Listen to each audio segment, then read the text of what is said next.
I paid $30,000 to completely fix the roof of the farmhouse out in the country. My daughter, Jessica, threw a fit. She said that for that old house I had money, but for my own daughter I had nothing. My son-in-law, Mark, tried to take what he felt was rightfully hers and grabbed my purse, looking for my bank card. But he found something else inside. He went white as a sheet, and the two of them ran out of my living room. But that was later. Much later. To understand how we arrived at that moment of madness, I need to tell this from the beginning. It all started 3 months ago when I visited my father out in the country. My name is Eleanor. I am 69 years old and have been a widow for 7 years. My husband left me this house where I live, some savings that I manage carefully, and a modest pension that is enough to live on without financial stress. I work part-time at a fabric store, more to keep myself busy than out of real necessity. The farmhouse is where I grew up. It is an old construction with thick walls, hardwood floors, and a huge yard full of apple and oak trees. My father, Arthur, lives there. He is 91 years old and is the most stubborn man I have ever met in my life. He refuses to leave that house. He says he was born there, and he is going to die there, and that nobody is going to move him while he has a breath of life left in his body. I understand him. That house holds his entire history. It is where he married my mother, where he raised me, where he lived 60 years of marriage before she passed away. Asking him to leave would be like asking him to give up everything he ever was. That is why I visit him every 2 weeks. I bring groceries, clean what he can no longer clean, check that he is taking his medications, and ensure the house is in order.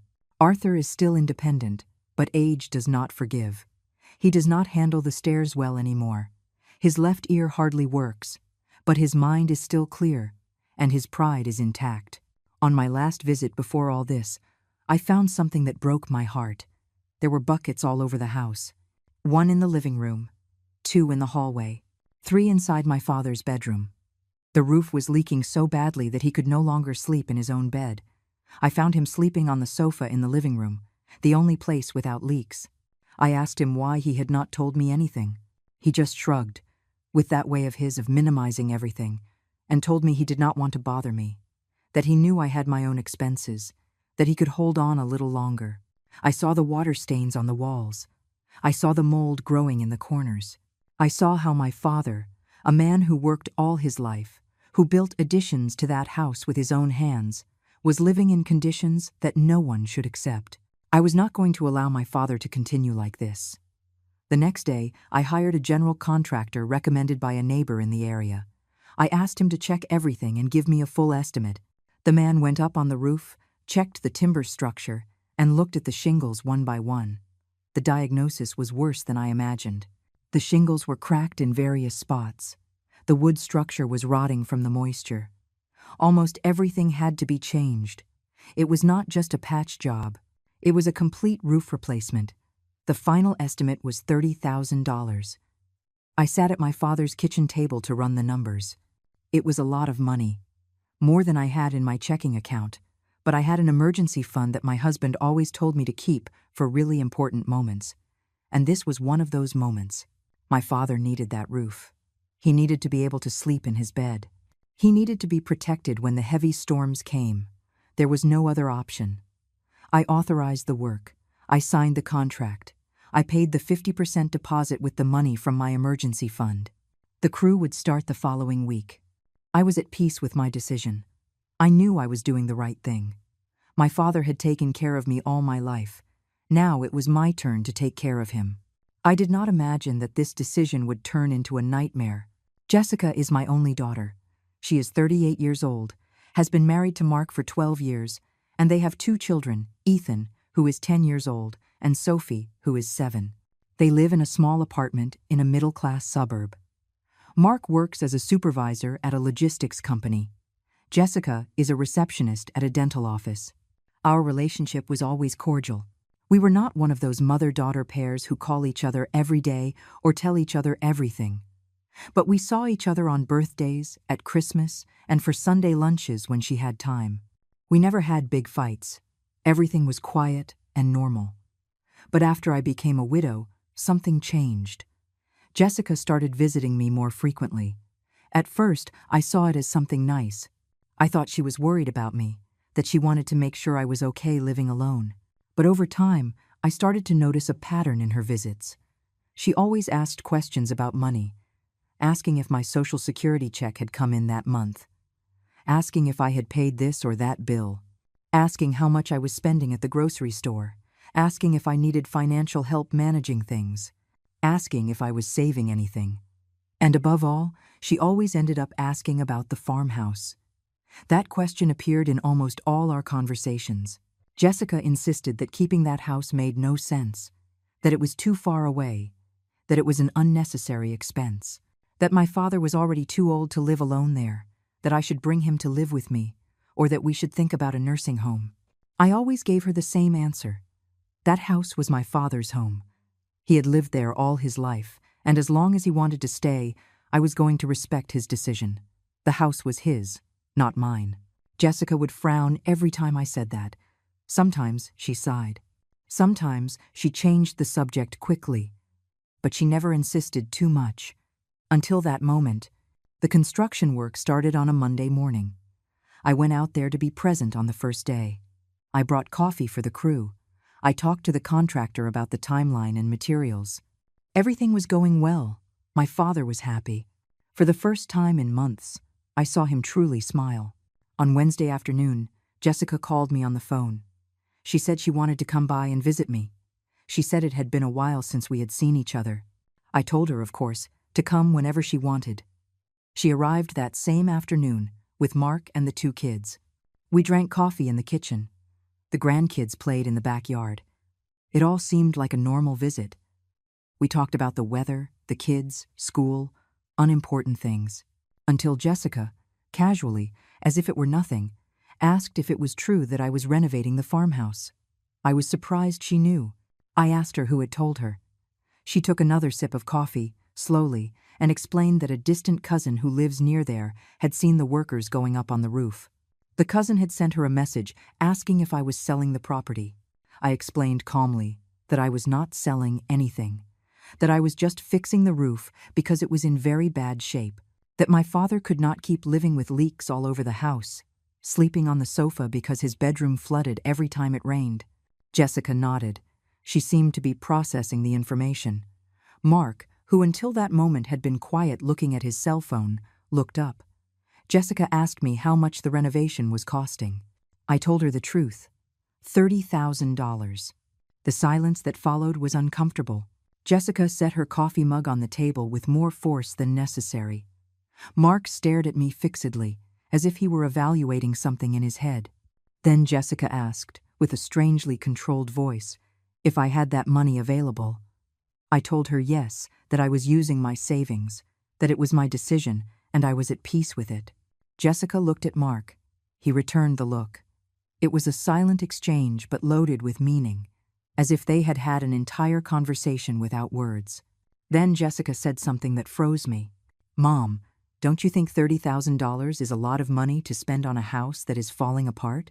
I replied that the house was not falling apart, that it just needed a new roof, that the structure was solid, that my father lived there and had the right to live with dignity. "But it just doesn't make sense," Jessica insisted. "It is throwing money in the trash. That house isn't even worth half of what you are spending to fix it." Mark nodded, backing his wife. "Jessica is right, Eleanor. That money could be used in a better way." It bothered me that my son-in-law was opining on my finances. But I kept my calm. I told them I appreciated their concern, but that my decision was made, that it was my money and my father. Jessica stood up from the chair. She called the kids to leave. All the warmth she had had upon arriving had disappeared. She said goodbye with a cold kiss on the cheek, and they left. That night I could not sleep well.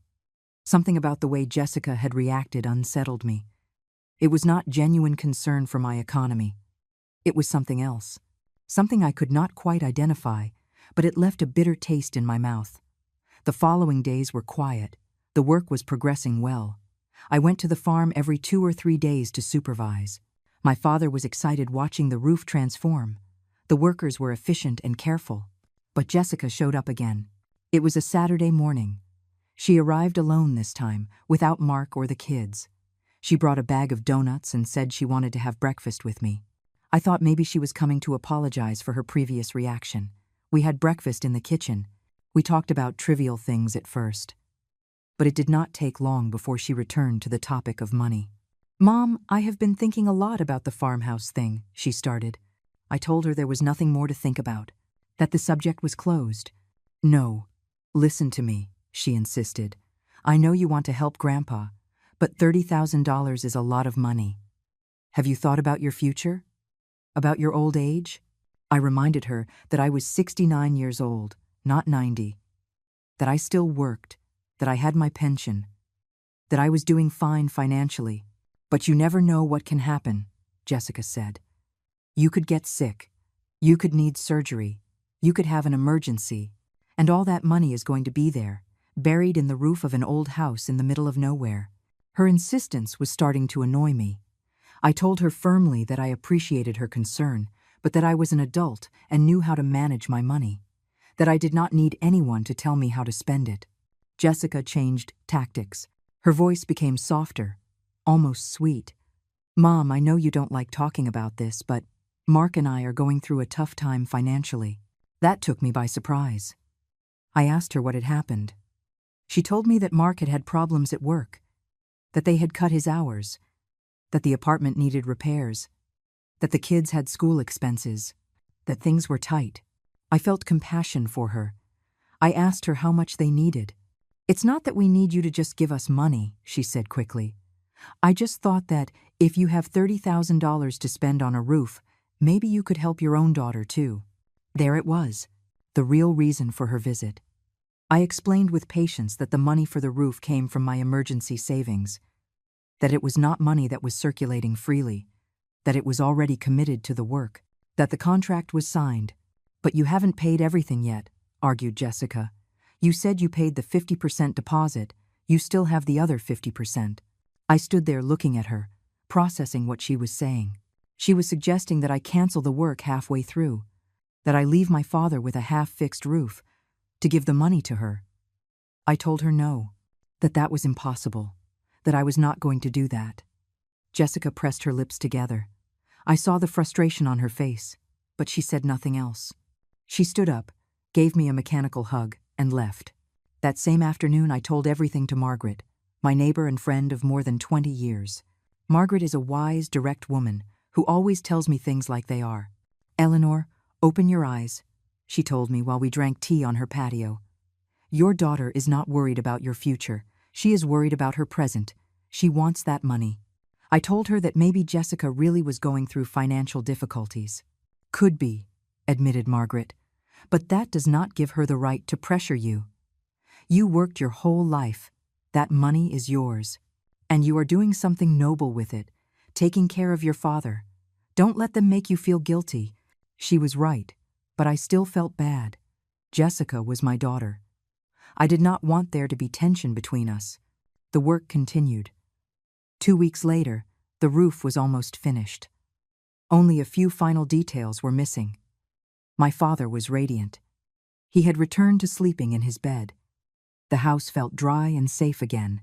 I paid the rest of the agreed money, the full $30,000. Every penny well spent seeing the happiness on my father's face. But the real problem was about to begin. Jessica came back to visit me 3 days after the work finished. This time she arrived with Mark. Both had a serious expression. They did not bring the kids. That already seemed strange to me. They sat in the living room. They rejected the coffee I offered. Mark went straight to the point. "Eleanor, we need to talk about the family's financial situation." The way he said it, so formal, so cold, put me on alert immediately. Jessica took the floor. "Mom, Mark and I have been talking a lot about this, and it doesn't seem fair to us." I asked her what did not seem fair to them. "That you spend $30,000 on a house that isn't even yours, while your own daughter is going through difficulties." I reminded her that the house belonged to my father, that he had lived there his whole life, that I was only fulfilling my duty as a daughter. "Your duty as a daughter," repeated Jessica with bitterness. "And your duty as a mother?" Those words hurt me. I told her that I had always fulfilled my duty as a mother, that I had raised her, educated her, supported her all her life. But now that I have problems, you aren't here for me, said Jessica, and her voice sounded loaded with resentment. $30,000, Mom. 30,000. Do you know what we could do with that money? Mark leaned forward on the sofa. We could pay off the credit card debt, fix the bathroom that has a leak, buy new clothes for the kids, catch up on the condo fees. I told them I understood they were going through difficulties, but that money was already spent, that the work was finished, that there was no way to get it back. But you have more savings, said Jessica. It was not a question. It was a statement. I stayed silent. It was true that I still had some savings, but they were for my own old age, for medical emergencies, for unforeseen events. It was not money I could give away just like that. I knew it, continued Jessica, seeing my silence. You have more money saved, and you prefer to leave it there unused rather than help your own daughter. Mark nodded, backing her up. It is selfish, Eleanor. Forgive me for saying it like this, but it is the truth. I felt the anger rising in my throat. Selfish? I was selfish for taking care of my 91-year-old father? For making sure he had a decent roof over his head? I told them with a firm voice that my money was mine, that I had worked my whole life to have it, that my husband and I had saved with sacrifice, and that I decided how to spend it. Sure, it's your money, said Jessica, standing up. But when you die, do you know who it's going to be for? For me. I am your only daughter. So in reality, that money is already mine. You are just managing it temporarily. I froze at those words. The way she said it, so calculating, so cold, as if I were just an obstacle between her and an inheritance. Mark also stood up. Just think about it, Eleanor. We aren't asking for charity. We are asking for what is fair.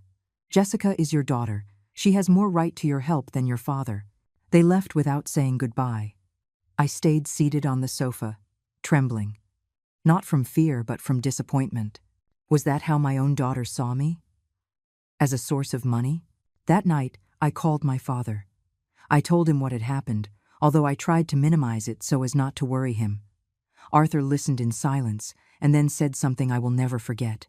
Eleanor, that girl is showing her true colors. Be careful. When people start talking about inheritances while you are still alive, it is because they no longer see you as a person. They see you as money. He was right, but I did not want to accept it. She was my daughter. There had to be a way to make her understand. The following days were strangely quiet. Jessica did not call. She did not come to visit. I did not seek contact either. I needed space to process everything that had happened. But then Mark's calls began. The first was a Tuesday morning. He called my cell phone while I was at the fabric store. He told me he needed to talk to me alone, without Jessica, that maybe we could reach an agreement. I told him there was nothing to agree on, that my decision was made, he insisted. He said Jessica was very affected, that she was not sleeping well, that she felt rejected by her own mother, that he just wanted to find a solution that would make us all happy. I told him the solution was for them to respect my decisions. I hung up. Mark called back that same afternoon, and the next day, and the day after that, always with the same speech, that Jessica was suffering, that the kids needed things, that I had the capacity to help, that it was my responsibility as a grandmother. I stopped answering his calls. Then they showed up at my house. It was a Friday afternoon. I had just arrived from work. I was tired, wanting to shower and make something simple for dinner. The doorbell rang, and when I opened the door, there they were, Jessica and Mark. Without the kids again. We need to talk, said Jessica, pushing the door before I could react. They entered my living room as if it were their house. Mark closed the door behind them. The gesture seemed threatening to me, although I could not explain exactly why. Mom, this has crossed the line, Jessica began. It's been 2 weeks since we talked, 2 weeks since you've seen your grandkids. Is this how you're going to leave things? I told her it was she who had stopped talking to me, that I was always available. No, Mom. You rejected us. You told us your money was more important than your family. Mark intervened. Eleanor, let's be practical. We need $15,000. It is half of what you spent on the roof. If you give us that, we are square. We go back to being a normal family. $15,000? Just like that? I told them they were crazy if they thought I was going to hand them that amount of money just because they asked for it. We aren't asking, said Jessica, and her voice changed. It became hard, sharp. We are demanding what is fair. Mark took out his cell phone. He showed me a calculator with numbers. Look, we did the math. During the last 12 years, we have gone to visit you, we have brought the kids to you, we have spent Christmases and birthdays with you. Our time is worth money. Our company is worth money. I could not believe what I was hearing. They were putting a price tag on family visits, on hugs from my grandkids, on Christmas dinners. I told them to get out of my house. That this conversation made no sense. Jessica walked up to me. For that old house, you have money, Mom. For that roof that is going to get ruined again in a few years. But for your own daughter, you have nothing. For your own grandkids, you have nothing, added Mark. I repeated to them to leave. My voice sounded firm, but inside I was shaking. Jessica looked at me with a disdain I had never seen in her. You know what, Mom? I think Grandpa brainwashed you. He was always selfish, and you turned out just the same. That was too much. My father was the most generous man I had ever met in my life. He had worked until he was 80 to support us. He had paid for Jessica's education. He had gifted her money for her wedding. And now she called him selfish. I screamed at them to get out, that I was not going to allow them to insult my father in my own house. Mark stood up, imposing. He is a big man, almost 6'3". In that moment, he used his size to intimidate me. He stood in front of me, looking down at me. You are going to give us that money, Eleanor. One way or another, you are going to do it. Jessica grabbed her purse. You have until Sunday to think about it. Either you give us $15,000 or you never see your grandkids again. And you can forget about us taking care of you when you are old and sick. They left, slamming the door. They left me trembling in the middle of my living room. I sat on the sofa and broke down crying. I could not believe my own daughter was extorting me, that she was using my grandkids as a blackmail tool. I called Margaret. She came right away. She brought me tea, hugged me, let me cry on her shoulder. When I calmed down, she told me something that opened my eyes. Eleanor, this isn't going to stop. Even if you give them the $15,000, they are going to come back for more, because now they know they can pressure you. You need to protect yourself. I asked her how. I felt defenseless. Go to a lawyer, Margaret told me firmly. Protect your assets. Make a will. Make sure that if something happens to you, that money goes where you want it to go, not where they think they have a right to. That night, I did not sleep. I thought about the grandkids I might not see again. I thought about Jessica, about how she had changed. Or maybe I never really knew her. I thought about my father, about how he would feel if he knew his granddaughter called him selfish. On Saturday morning, I went downtown. I looked for the office of a lawyer that a coworker at the store had recommended to me years ago, Mr. Harrison, a man of about 60, serious, with many years of experience in family law. I told him the whole situation. I omitted nothing. I told him about the roof, Jessica's visits, the threats, the blackmail with the grandkids. Mr. Harrison listened to everything without interrupting. When I finished, he leaned back in his chair and sighed. Mrs. Eleanor, unfortunately, your case is not unique. I see this more often than I would like. Adult children who see their parents as sources of money instead of as people. He asked me about my assets. I told him I had the house where I lived, some savings in the bank, the pension, and small investments my husband had left. Nothing extraordinary, but enough to live with dignity. And the farmhouse? Asked Mr. Harrison. I explained that the house was in my father's name, that legally it was his, even though I paid for the maintenance. Good, said Mr. Harrison. That is already a protection. But we need to do more. If you want to ensure your daughter cannot claim anything in the future, we have to take legal measures now. He explained the options. I could make a will leaving my assets to whomever I wanted. I could donate the farmhouse improvements to my father with a formal deed. I could even create a trust to protect my savings. I told him I wanted to do everything necessary. I no longer trusted Jessica to respect my wishes. We spent the next 2 hours reviewing documents, signing papers, planning the legal strategy. Mr. Harrison drafted a will where I left my assets to my father, Arthur, and in case he passed away before me, everything would go to a charity that took care of the elderly. Jessica would receive nothing. He also prepared a deed of donation for the farmhouse. Although it was already in my father's name, this deed clearly established that any improvement made to the property, including the new roof, was part of the donation. No family member could claim reimbursement. "Now comes the important part," said Mr. Harrison. "You have to keep these documents in a safe place, and I recommend that you always carry a copy with you, in your purse, for example." I asked him why. "Because if your daughter or son-in-law try to pressure you again, you can show them that there is nothing they can do, that everything is legally protected." Sometimes, seeing reality on paper makes people rethink things. I left the office with a folder full of documents. I felt safer, but also sadder. Had it really come to this point? Did I need to legally protect myself from my own daughter? I spent the rest of Saturday at home, alone, looking at those papers. I read the will over and over. I saw my signature at the end. Was it real? Was it definitive? Sunday came and went. Jessica and Mark did not appear. They did not call. It was the deadline they had given me to think about their demand for $15,000. I did not answer them. I was not going to give in. On Monday afternoon, while I was at the store organizing bolts of fabric, my cell phone rang. It was Jessica. "Mom, did you think about what we talked about?" I told her yes, that I had thought a lot, and that my answer was no. There was a long silence on the other end of the line. "Are you sure about that?" she asked with a dangerously calm voice. I told her completely sure. "Okay," she said.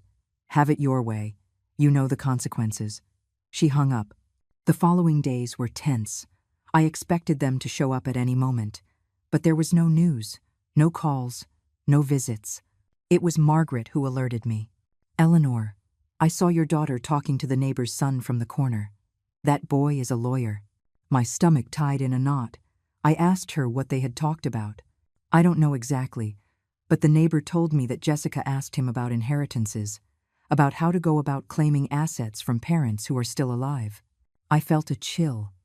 Jessica was looking for legal ways to take my money. She was not going to wait for me to die. She wanted to find some legal loophole to force me to give her what she wanted. I called Mr. Harrison. I told him what was happening. He reassured me. "Mrs. Eleanor, as long as you are in full possession of your mental faculties, no one can force you to give away your assets. The documents we signed protect you completely. There is no legal way your daughter can claim anything." I felt relieved, but also scared. If Jessica could not get the money legally, what would she do? The answer came Thursday night. I was at home, making dinner, when I heard loud banging on the door. It wasn't the doorbell. They were punches on the wood. I looked through the peephole. It was Jessica, her face distorted with fury. Mark was behind her. I didn't open. I shouted through the door for them to leave. "Open this door, Mom," screamed Jessica. "We have to talk." I told her there was nothing to talk about, that I had already given them my answer. Mark hit the door harder. "Eleanor, don't make us call the police. Open the door." "Call the police? Why?" They were the ones making a scene. But I was afraid. I grabbed my cell phone, ready to dial 911 if necessary. The banging continued for several minutes. Then, silence. I thought they had gone. But then I heard Jessica's voice, calmer, speaking from the other side. "Mom, please. We just want to talk. I promise we are going to be calm, but we need to resolve this. Please." Her voice sounded pleading now, almost broken. Against my better judgment, I opened the door, just a little, with the security chain on. "Take that chain off," said Mark immediately. I told them it was fine like this, that we could talk like this. Jessica pushed the door hard, making the chain go taut. "Mom, don't be ridiculous. Open up properly." I told her no, that if they wanted to talk, they could do it like this. Mark moved closer. He put his hand on the doorframe. "Eleanor, listen well. We found out you went to see a lawyer. What did you do? You changed your will." My heart was beating fast. How had they found out? Then I remembered. The neighbor's son, the young lawyer. He must know Mr. Harrison. News travels fast in professional circles. I didn't answer them. I knew it, said Jessica bitterly. I knew it. You left me out of the will, didn't you? Your own daughter. Mark slapped the door frame with an open palm. That is a mistake, Eleanor. A grave mistake. We can contest that will. We can prove you were under pressure, that you weren't in your right mind. I told them I was perfectly fine in the head, that I had made my decisions consciously, that I had the right to do what I wanted with my assets. But I am your daughter, screamed Jessica. Your only daughter. How can you do this to me? I told her she had brought it on herself, that she had extorted me, that she had used my grandkids as a blackmail tool, that she had insulted my father. I did all that because I am desperate, said Jessica, and now she was crying. Because I need help, and my own mother turns her back on me. Don't you understand? We are drowning in debt. The bank is pressuring us. They could take the apartment. Mark nodded, backing her. It's true, Eleanor. We aren't playing. If we don't get money soon, we are going to lose everything. And you can prevent it. You have the money. You just have to help us. I told them that if they were really in such a serious situation, there were other options. They could talk to the bank, look for refinancing, ask for a loan from another institution, but that I was not going to be their source of easy money. Easy money, repeated Jessica with disbelief. Mom, I am your daughter. It is not easy money. It is the least you can do for me after everything I have done for you. I asked her what exactly she had done for me. Jessica started listing on her fingers. I visit you. I call you. I bring the grandkids so you aren't alone. I spend time with you. I invite you to my house. I cook for you. I worry about you. Everything she mentioned sounded like a sacrifice, as if being with me was a burden she had heroically endured. I told her that if she had done all those things expecting payment in return, then they were never genuine. That family love is not charged for, that it is not put on an invoice. Mark hit the door again, this time harder. Enough with the cheap philosophy, Eleanor. Let's get to the point. We need money. You have it, and you are going to share it because we are family. I told them no, that I was closing the door, and if they didn't leave, I would call the police. Call whoever you want, said Mark with contempt. But this doesn't end here. I closed the door. I heard them shouting on the other side for several more minutes. Then, finally, they left. That night I slept with the cell phone next to the bed, with the emergency number typed in, ready to just press call if necessary. Every noise woke me up. Every shadow scared me. The next day I went to work as usual, although I was exhausted. At the store, I tried to concentrate on helping customers, on organizing fabrics, on doing inventory. But my mind was elsewhere. During lunch, I called Mr. Harrison. I told him about the visit the night before, about the threats. Mrs. Eleanor, this is harassment. If they continue pressuring you this way, you can file a police report. The law protects you.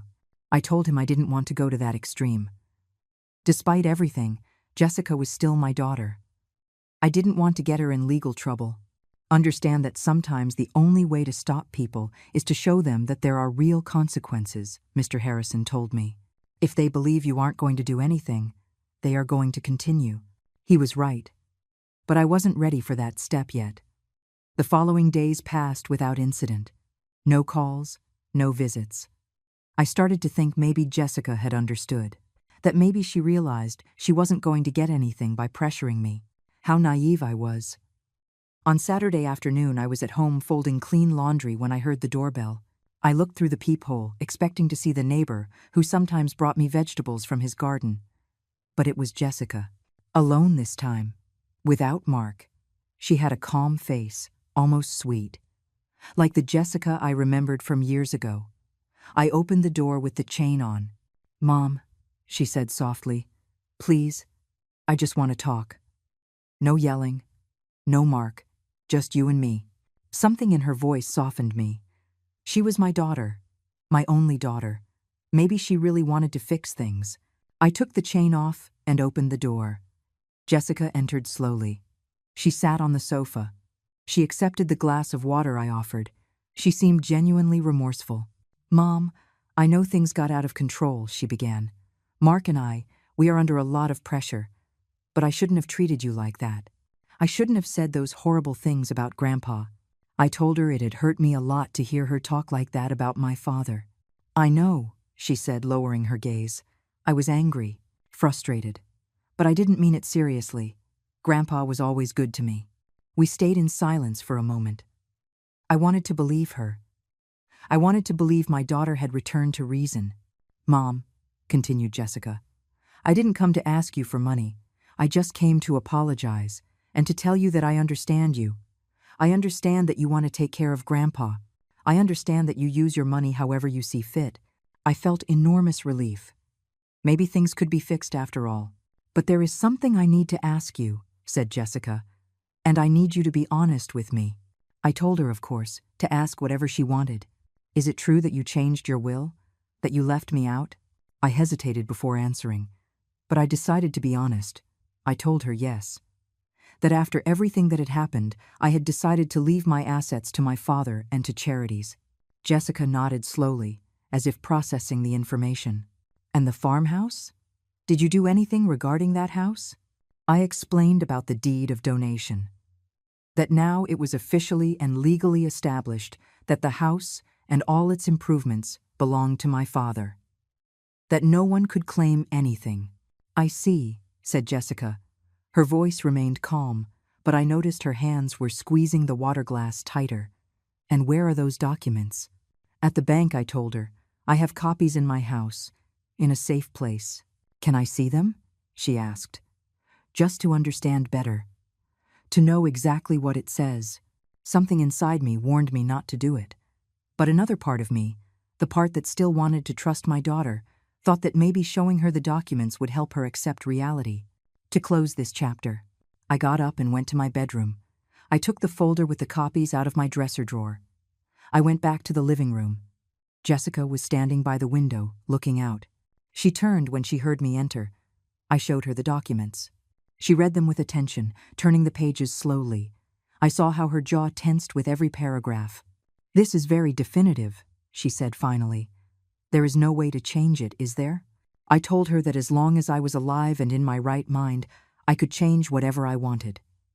But that for now, this was my decision. Jessica returned the documents to the folder. She looked at me intently. "Mom, do you know what this means?" "It means I worked my whole life being your daughter for nothing.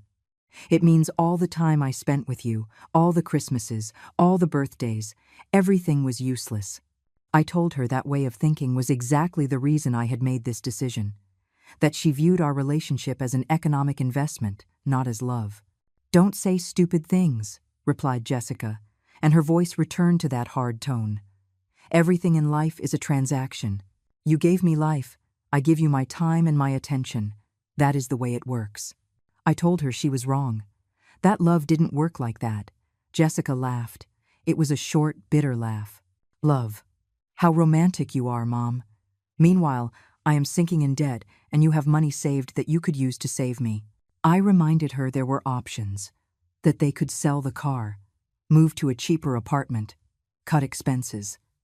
That there were ways to get out of debt without depending on my money. "Sell the car? Move?" repeated Jessica with disbelief. "Why would we have to do that when you have more than enough money? Why do we have to sacrifice when you live comfortably?" I told her I lived on what I had worked for my whole life. That it wasn't comfortable, it was prudent. That I had saved with effort for decades. "Exactly," said Jessica, pointing a finger at me. "You worked, you saved. And for what? To give it all to charities? To strangers? Instead of your own blood?" I explained that I preferred my money to help people who really needed it, not someone who just wanted to maintain a lifestyle they couldn't afford. Jessica walked up to me. Her face was red with contained fury. "I can't believe you are so selfish. So cruel. Is this how you are going to leave me? With nothing?" I told her I wasn't leaving her with nothing. That she had her job, her husband, her apartment. That she had much more than many people in this world. "But I could have more," shouted Jessica. "I could have what belongs to me." I told her nothing belonged to her. that I didn't owe her anything beyond what I had already given her during her childhood and youth. Jessica was breathing heavily. She looked around the living room as if looking for something. Her eyes stopped on my purse, which was on the dining table. "What else do you have in there?" she asked, pointing at the purse. "More documents? More secrets?" I told her it was just my normal purse, with my personal things. "I want to see it," she said, walking toward the table. I told her no, that it was my privacy. But Jessica had already grabbed the purse. She opened it and started taking things out. My wallet, my keys, a pack of tissues, my cell phone. "Jessica, stop," I told her, trying to take the purse from her. "You have no right." She pushed me gently but firmly. "I have every right. I am your daughter. I need to know what else you are hiding from me." She took out the wallet and opened it. She counted the money inside. Barely $50 in cash. "Is this all you carry?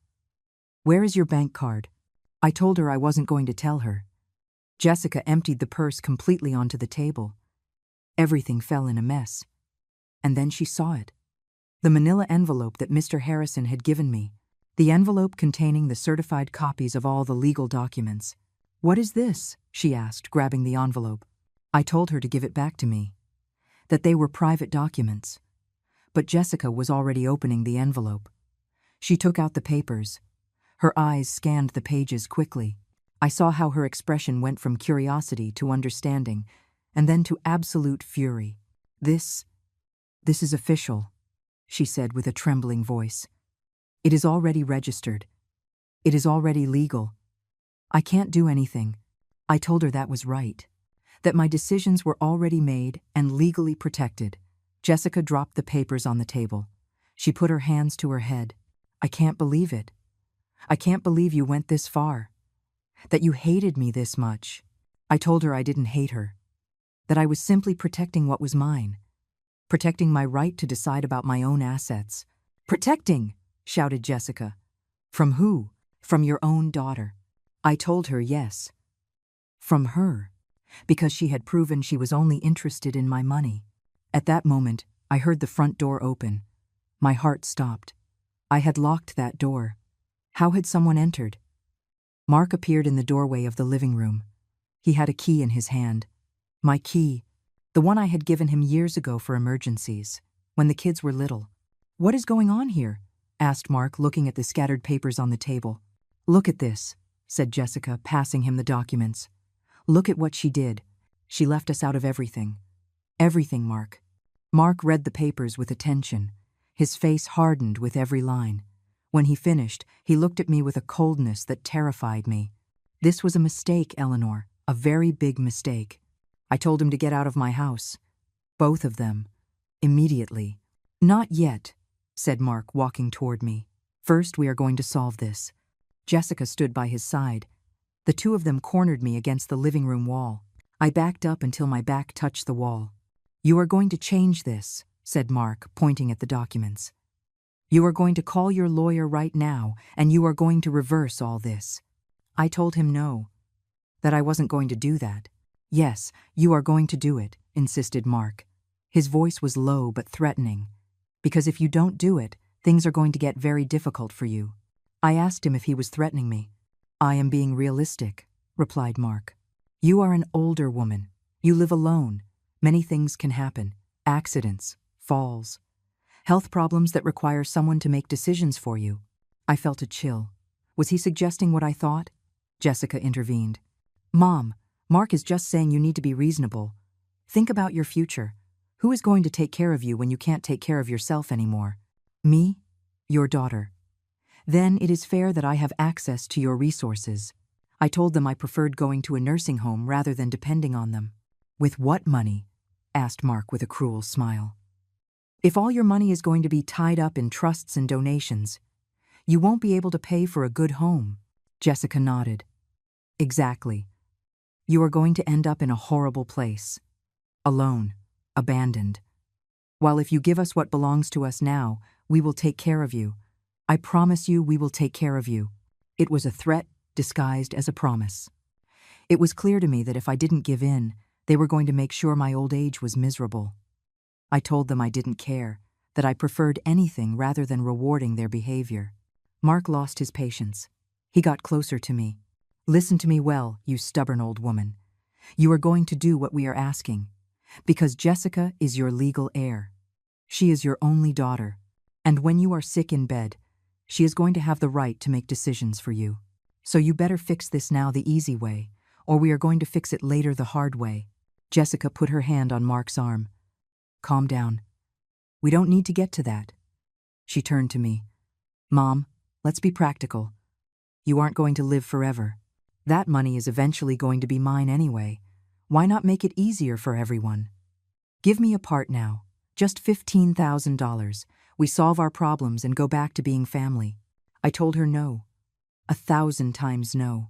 Mark took a deep breath, trying to control his rage. Fine. I see we aren't getting anywhere talking. He walked to the table and grabbed my purse. He went through it again, more carefully this time. He took everything out, opened every compartment. Where is your bank card? He asked. I told him I wasn't going to give it to him. I am not asking you, replied Mark. I am looking. Jessica joined the search. Between the two of them, they emptied my purse completely, checking every pocket, every space. She must have it somewhere, said Jessica. Check her wallet again. Mark opened my wallet and took out all the cards. ID card, health insurance card, grocery store discount card, and finally, my bank debit card. Here it is, said Mark, smiling. He held the card up high like a trophy. Give me that, I told him, trying to grab the card. You have no right. Mark raised his arm, keeping it out of my reach. Of course I have the right. Jessica is your daughter. We are family. This money is as much hers as yours. Jessica took out her cell phone. Give me the PIN number. Mom, we are going to make a transfer right now. Just $15,000. It isn't even everything we asked you for. I told them they were crazy if they thought I was going to give them my PIN. Then, we are going to do it another way, said Mark, putting the card in his pocket. We are going to go to the bank tomorrow, the three of us together, and you are going to withdraw the cash. I told him I wasn't going to do that. That they could keep the card if they wanted, but without the PIN it was useless, and I didn't plan on giving it to them. Mark got close to me again. His face was inches from mine. Eleanor, don't provoke me. I can get very unpleasant when provoked. I felt real fear for the first time. This man was capable of anything. I saw it in his eyes. Jessica noticed my expression of terror. Mark, stop. You are scaring her. Good, replied Mark without taking his eyes off me. Let her be scared. Let's see if that way she understands the gravity of the situation. I tried to move to the side, but Mark blocked my path. I was trapped between him and the wall. Give me the PIN, he repeated. 4 numbers. That is all I need. I told him no. My voice was trembling, but my decision was firm. Mark raised his hand. For a moment, I thought he was going to hit me. Jessica thought so too because she screamed his name. But Mark didn't hit me. Instead, he grabbed my arm tightly. His fingers dug into my skin. Let me go, I told him. You are hurting me. I am barely touching you, replied Mark. If you want to know what hurting is, keep being stubborn. Jessica looked uncomfortable. Mark, stop. This isn't necessary. Oh, really? Asked Mark, turning to her. And then what do you suggest? That we leave empty-handed again? That we keep begging her while she lives like a queen and we sink? No. Jessica didn't finish the sentence. She lowered her gaze. Mark let go of my arm. I rubbed it, feeling the pain where his fingers had pressed. Surely it was going to leave marks. You know what? Said Mark, walking toward the table. I am tired of this. He grabbed my purse again. He turned it upside down and shook all its contents onto the table. More things fell out. A pack of gum, an old receipt, a photo of my grandkids. And then, from the bottom of the purse, another envelope fell out. Smaller, white. Mark picked it up. He opened it before I could react. Inside was something I had put there barely a week ago, something Mr. Harrison had suggested I carry with me always as a precaution. Mark took the document out of the envelope. He started reading. Jessica got closer to see what it was. I saw the exact moment they understood what they were reading. The moment reality hit them. Mark's face went pale. completely pale, as if the blood had drained from his body in seconds. Jessica took the paper from Mark's hands. Her eyes scanned the lines, 1, 2, 3 times, as if she couldn't believe what she was reading. This is, Jessica began, but couldn't finish. It was a certified copy of my will. But it wasn't just that. Along with the will was another document, a declaration of mental capacity certified by a geriatric doctor and a psychologist, signed, stamped, dated from the previous week. Mr. Harrison had suggested I do it. If they ever try to declare that you are not in your right mind to make decisions, this document will prove otherwise. It is additional protection. I had gone to get all the exams. Memory tests, reasoning tests, complete psychological evaluations, and I had passed perfectly on all of them. The doctors had certified in writing that I was in full use of my mental faculties, that my decisions were conscious, informed, and valid. But that was not all that was in that envelope. There was also a letter addressed to Jessica, written in my own handwriting, dated and notarized. In that letter, I explained exactly why I had made the decisions I had made. I documented every threat, every extortion, every moment of pressure I had suffered.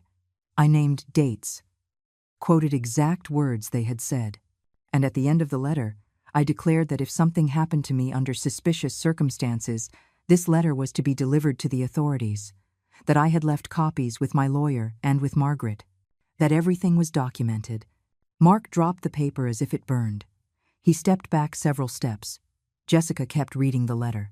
I saw how her hands were shaking, how her lips moved in silence, repeating the words I had written.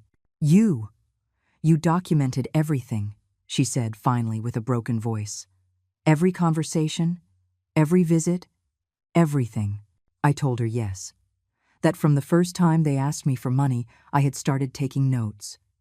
That I had a complete journal of everything that had happened between us in the last 3 months. Mark looked at me with a mix of fear and rage. This is a trap. You set a trap for us. I told him it wasn't a trap. It was protection. It was evidence. It was making sure that if they tried anything against me, there would be consequences. The threats you just made, I told Mark with a firm voice. The suggestions of accidents and health problems. All that is recorded in my letter. And if something happens to me, everyone is going to know you had a motive. Jessica dropped the letter on the table. I can't believe you did this. That you went this far. I am your daughter, Mom. Your own daughter. I told her that for that very reason, it hurt me so much to have to do it. That I never thought I would have to protect myself from my own blood. Mark was pacing back and forth in the living room, running his hands through his hair. This is. It can't be real. It is very real, I told him. And now you are going to leave my house, both of you. And you are never coming back. Jessica looked at me with eyes full of tears. Mom, please. It doesn't have to be this way. I told her yes, it had to be this way. That they themselves had decided it with their actions. With their threats, with their greed. It isn't greed, sobbed Jessica. It is need. We need help. I told her there were many ways to ask for help, and that they had chosen the worst of all. Mark stopped pacing.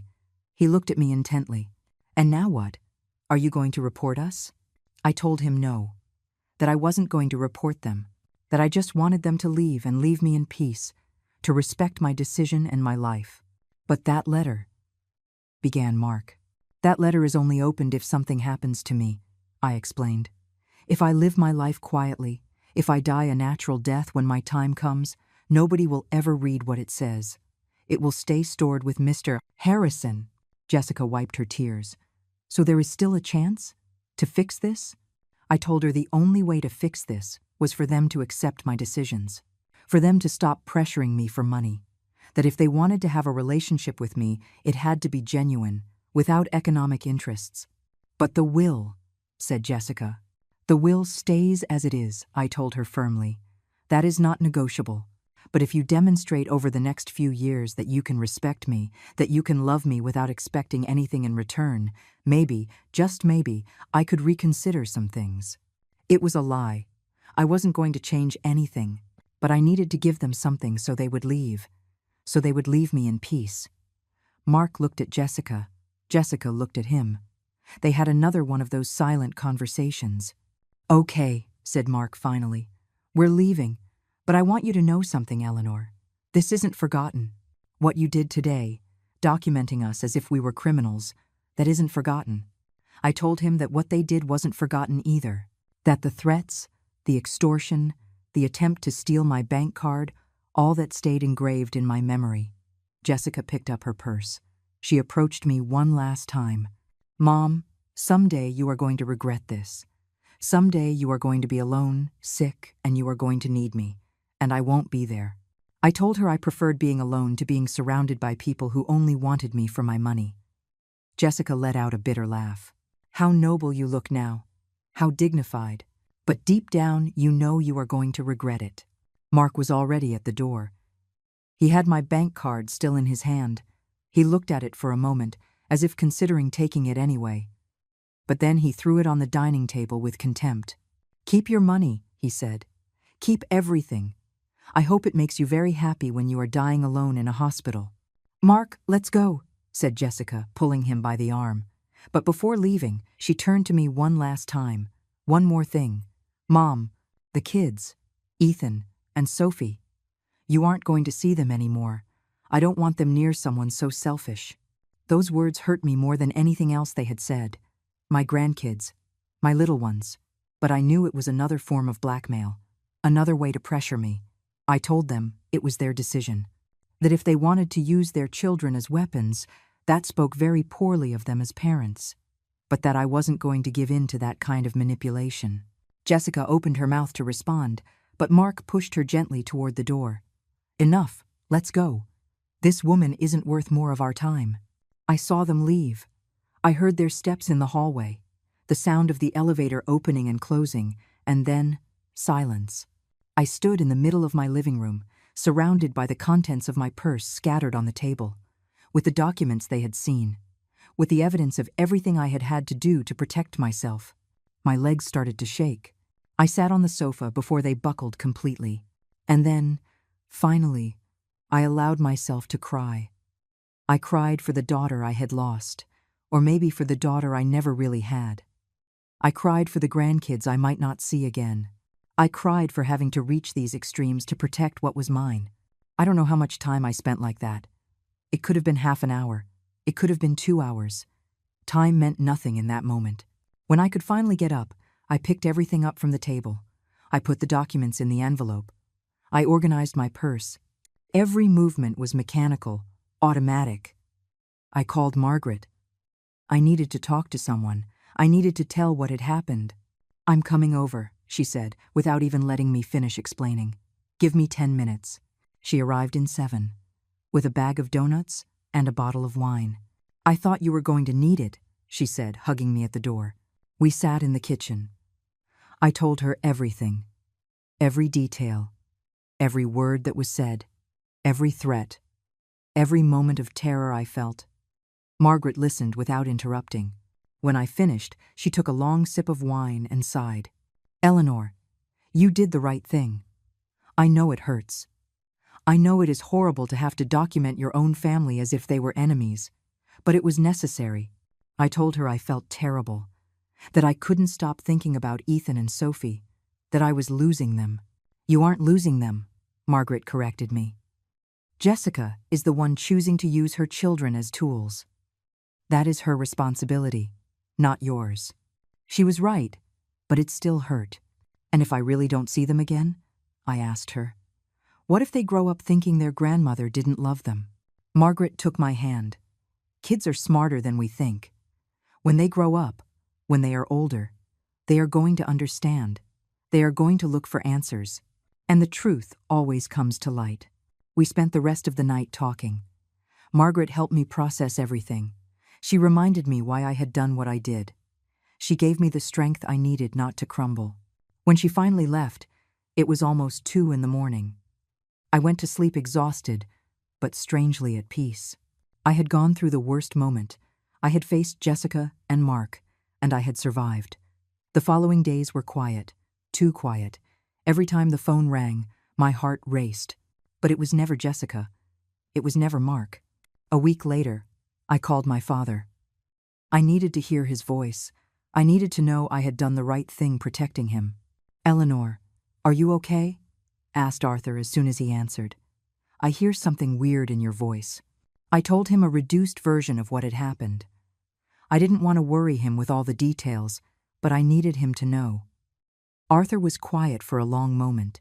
Then he said, "That girl takes after her father's family. My son-in-law was good, but his family always had that way of viewing money as the most important thing. I had never thought about that. My husband had been generous and hardworking, but I remembered that his brother had always been problematic with money issues. Maybe Jessica had inherited something of that." "Dad," I said to him, "did I do right? Was I wrong to protect my assets this way?" "Eleanor," replied my father with a firm voice, "you did what you had to do. No one, not even your own daughter, has the right to take away what you worked your whole life for. And I thank you for protecting me too. This new roof is more than a roof. It is dignity. It is love. It is respect. And that has no price." His words made me cry again, but this time they were tears of relief, of knowing that at least one person in my family understood, that at least my father supported me. 2 weeks later, Mr. Harrison called me. "Mrs. Eleanor, I need to inform you of something. Your daughter has been making inquiries." I felt a knot in my stomach. "What kind of inquiries?" "She has consulted with other lawyers. She is looking for ways to contest the will, to declare that you were not in your right mind when you signed it." I told him that was impossible, that I had the medical certification, the psychological evaluation. Everything was documented. "Exactly," said Mr. Harrison. "And those other lawyers have told her so. There is no case. You are legally protected in every possible way. But I thought you should know, so you are alert." I thanked him for letting me know. I hung up the phone feeling validated. Jessica had tried to find a way to take my money legally and had failed. The documents I had were solid, unbreakable. A month passed, then 2. Life began to find a new rhythm. I kept working at the fabric store. I visited my father every 2 weeks. I met with Margaret to drink coffee. It was a quiet life, simple, but mine. There were moments when I missed Jessica, the Jessica I thought I knew. There were moments when I saw kids the age of Ethan and Sophie and felt a sharp pain in my chest. But there were also moments of peace, of knowing I had done the right thing, of knowing no one was manipulating or pressuring me, of being able to sleep peacefully without fearing someone would come to demand money from me. One day, while I was organizing fabrics at the store, a customer entered who looked at me with curiosity. "Are you Eleanor?" she asked. I told her yes, wondering how she knew me. "I am Jessica's cousin. She told me you guys had problems." I felt immediate tension. What would Jessica have told her? But the woman smiled. "I just wanted to tell you that you did good. My cousin has always been like that, since she was a child. She always believed the world owed her something, and Mark is worse. Between the two of them, they have ruined several family relationships over money." I stayed surprised. "Other relationships?" The cousin nodded. "Mark's parents haven't spoken to them for 3 years. Because of a similar problem, they wanted the in-laws to gift them money for a new car. When they refused, Jessica and Mark cut them off completely. That information gave me a new perspective. It wasn't just with me, it was a pattern, a way of being that they had with anyone who had something they wanted. Don't feel guilty, the cousin told me before leaving. You are protecting yourself, and you have every right. That night I went to bed thinking about those words, about how sometimes people show you who they really are, and you have to believe them. Jessica had shown me who she was, and I had acted accordingly. 3 months after the incident, I received a letter. It came without a return address, but I recognized the handwriting immediately. It was from Jessica. I stared at the envelope for several minutes before opening it. Part of me was afraid of what it might say. Another part had hope that maybe it was an apology, an opportunity for reconciliation. I opened the letter with trembling hands. "Mom," it began, "I am not writing to ask for forgiveness because I don't think I did anything wrong.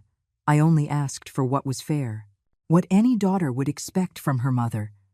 If you can't see it like that, it is your problem, not mine. I want you to know that Ethan and Sophie ask about you sometimes. I have told them you are very busy. I haven't told them the truth, because I don't want them to think badly of you. But someday they are going to know that their grandmother rejected them, that she preferred her money over her family. Mark and I are fine. We got a loan from the bank. We are paying our debts. We made it without your help, as you see. We didn't really need you. We just wanted to know if we could count on you. And you proved we couldn't. I hope when you are old and alone, you remember this moment. Remember that you had the opportunity to have your family close, but you chose money. Jessica. I read the letter twice. Then I folded it carefully and kept it in the folder with all the other documents. It was one more piece of evidence. One more sample of how Jessica viewed the situation. It didn't cause me the pain she probably expected it to cause. On the contrary, it gave me clarity. It confirmed that I had made the right decision. I showed the letter to Margaret that afternoon. She read it and shook her head. This girl still doesn't understand. She still sees herself as the victim. I told her she probably never would understand. That some people don't have the capacity to see their own mistakes. And the grandkids? Asked Margaret. How do you feel regarding them? I sighed. It hurts. I won't lie. But I also know Jessica is using this as punishment. If I gave in, if I gave her the money she wants, the kids would magically appear again. And that is not love. It is manipulation. Margaret nodded. And the kids, when they grow up, are going to be able to decide for themselves. They are going to be able to look for you if they want. She was right. Ethan was 10 years old, Sophie 7. In a few more years they would be teenagers. They could make their own decisions. If they wanted to know my version of the story, they would know where to find me. I visited my father that weekend. The new roof looked beautiful, shiny and strong. Without a single leak, Arthur was radiant, showing me every detail. Look how good it turned out, he said, pointing to the new beams. It is going to last another 50 years easily. I smiled at him. Seeing his happiness made it all worth it. Every penny spent, every conflict faced, everything. We sat in the yard under the apple trees. We drank coffee while the sun went down. Dad, I said to him, do you regret anything in your life? Arthur thought for a moment. I regret not having been firmer with your mother when her family asked us for borrowed money and never paid us back. I regret having allowed them to take advantage of us for years. That response surprised me. You never knew how to say no. Exactly, said my father. And you learned from my mistakes. You do know how to say no, and that makes you stronger than I was. His words filled me with pride. My father, the man I admired most in the world, was telling me he was proud of me. Don't let anyone make you feel guilty for protecting what is yours, continued Arthur. You worked for that money. You earned it honestly, and you have every right to decide what to do with it. We spent the rest of the afternoon talking about lighter things, about the neighbors, about the weather, about the apples that would soon be ripe on the trees. They were simple conversations, but precious. When I left that night, driving back to the city under a sky full of stars, I felt at peace, a deep peace I hadn't felt in months. The following months passed quietly. I continued with my routine. Work, visits to my father, coffees with Margaret. It was a simple life, but it was mine, without pressures, without manipulations, without fear. One day, 6 months after the whole conflict, I was at the store when a customer entered who looked familiar to me. He was an older man, well-dressed, with completely white hair. He looked at me and smiled. Eleanor, you are Arthur's daughter. I told him yes, wondering how he knew me. I am Dr. Evans. I treat your father at the health center. He talks a lot about you, about what you did for him with the roof of his house. I felt warmth in my chest. My father exaggerates. I only did what any daughter would do. Dr. Evans shook his head. No, Eleanor, not any daughter would do it. I see many cases of abandoned elderly people, of families that only appear when there are inheritances to claim. What you did is special. Your father is lucky to have you. Those words accompanied me the rest of the day. They reminded me why I had done everything I did, why I had confronted Jessica, why I had protected my assets. It wasn't out of selfishness. It was out of love, out of dignity. out of doing the right thing. The first anniversary of the conflict arrived without fanfare, a full year without talking to Jessica, without seeing my grandkids. There were moments when it hurt deeply. There were moments when I asked myself if I had been too hard. But then I remembered the threats, the attempt to steal my card, the cruel words about my father, and I knew I had done the right thing. Margaret organized a small dinner at my house that night. She invited some neighbors from the building, women my age who had become friends over the years.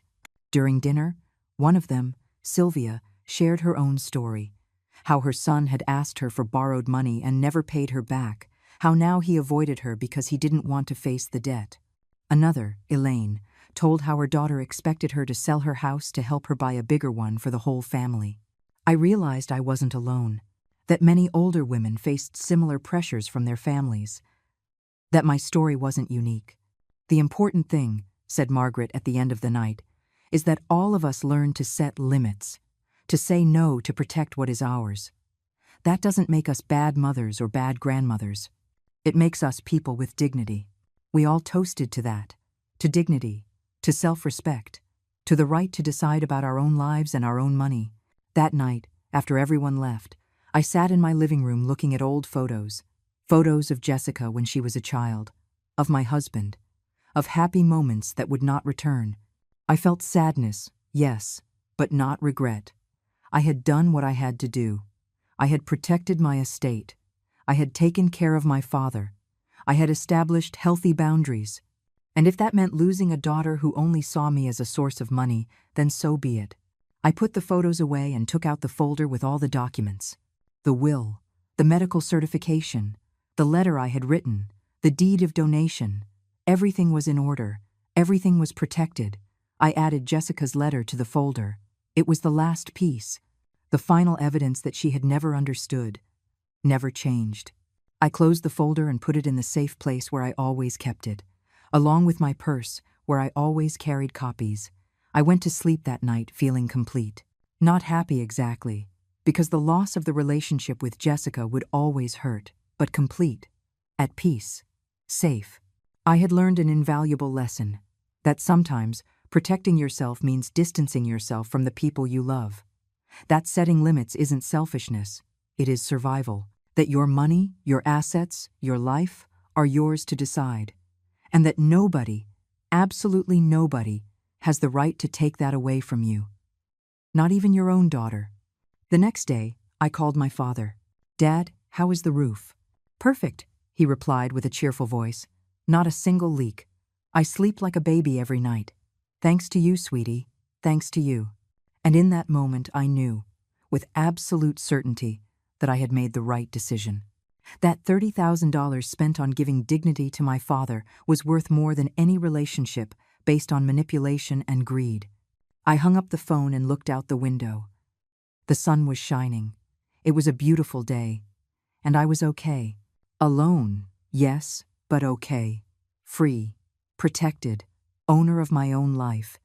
And that, after all, was the only thing that really mattered.